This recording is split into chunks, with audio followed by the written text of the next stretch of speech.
निर्दलीय प्रत्याशी राजेश जून और उनके परिवार ने इस चुनाव में पूरी ताकत झोंक रखी है।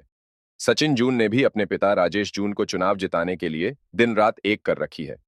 इसी कड़ी में सचिन जून गांव आसौदा में पहुंचे।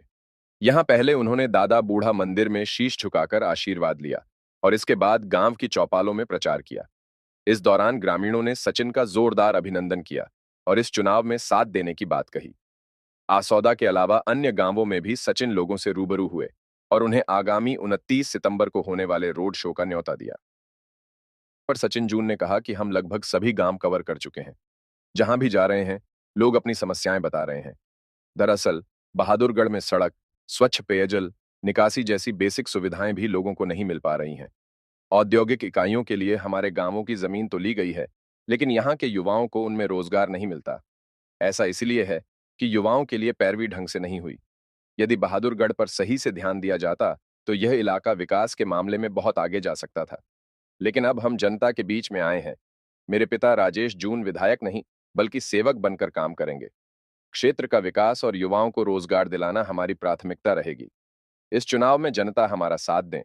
हम जनता के विश्वास पर खरा उतरने में कसर नहीं छोड़ेंगे। देखिए, बहुत अच्छा रिस्पांस है। हमने, जैसे कि मैं आपको पता है, हमने गांव के हमने पहले प्रोग्राम कर दिए थे। अब हमारी जितनी भी गांव की ऐसी चौपाल है, हर एक ऐसी चौपाल में हम जा रहे हैं और अपने जितने भी हमारे इस परिवार है हम अपने परिवारजनों को 29 तारीख के हमारे प्रोग्राम का न्योता दे रहे हैं और साथ ही अपने चुनाव चिन्ह सिलाई मशीन जो कि 12 नंबर पर है उसका लोगों को हम इंफॉर्मेशन दे रहे हैं।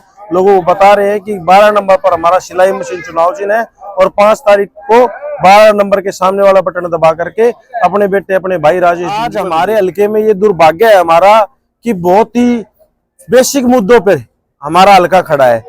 आज लोग बात करते हैं कि बड़ी बड़ी इंडस्ट्रीज लगे, बड़े बड़े उद्योग आए, लेकिन हमारा हल्का आज भी बेसिक जो साधारण चीजें हैं उन चीजों से वंचित है। जैसे सड़क, हमारे अगर इसी गांव की बात करें, इसी गांव में मंदिर के सामने सड़क टूटी रहती है। पानी भराव की बहुत बड़ी समस्या है। दूसरा, बच्चों के रोजगार की इतनी बड़ी समस्या है, जबकि यहाँ के गाँव की जमीन गई हुई है बहुत ज्यादा फैक्ट्रियों में, लेकिन फिर भी यहाँ के बच्चों के लिए रोजगार नहीं है। कहने का मतलब ये है कि बाहर के बच्चों को पहले प्राथमिकता दी जा रही है। वो इसलिए कि क्योंकि यहाँ के बच्चों की पैरवी करने वाला कोई नहीं है। हमारी पहली प्राथमिकता यहाँ के बच्चों को रोजगार दिलवाने की रहेगी, युवाओं के लिए। और सामाजिक काम जितने भी है, जितने मर्जी सामाजिक काम है, चाहे वो मंदिर चौपालों का काम हो, चाहे वो सड़कों का काम हो, चाहे वो पानी का काम हो, चाहे सीवर का काम हो, हर एक काम को प्राथमिकता से करवाया जाएगा।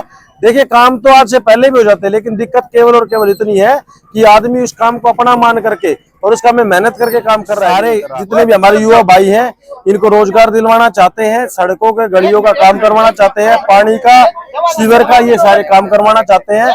और केवल इतना ही काम है कि हम अपने इस बहादुर हल्के के लिए, गाँव आसौदा के लिए कुछ काम करवाए। बहुत बहुत धन्यवाद।